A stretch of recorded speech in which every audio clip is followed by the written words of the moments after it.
নামাজটা ছাড়েন না। যত পাপ করছেন করেন, আমি বলি নামাজ ছাড়েন না। ইনশাল্লাহ একদিন নামাজই আপনাকে পাপ থেকে বের করে আনবে ইনশাআল্লাহ।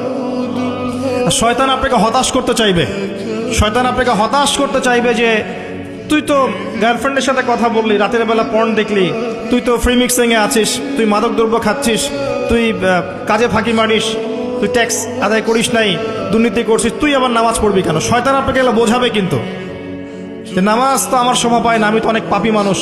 এই ধোকায় পা দিবেন না। আপনি নামাজ কন্টিনিউ করতে থাকেন, ইনশাল্লাহ আল্লাহ পাক আপনাকে পাপ থেকে বের করে আনবেন ইনশাল্লাহ।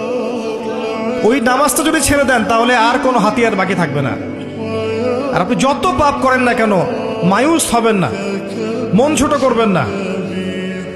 আপনার একটা সেজদা, যে সেজদা আপনি চোখের পানি ঢেলে দিয়েছেন আল্লাহর কাছে, যে আল্লাহ আমার ভুলগুলো তুমি মাফ করে দাও, আমার তওবা তুমি কবুল করো, ইনশাল্লাহ দেখবেন ওই একটা সেজদা যদি কবুল হয়ে যায় আল্লাহ পাক আপনার সব গুনাহ মাফ করে দিবেন ইনশাল্লাহ।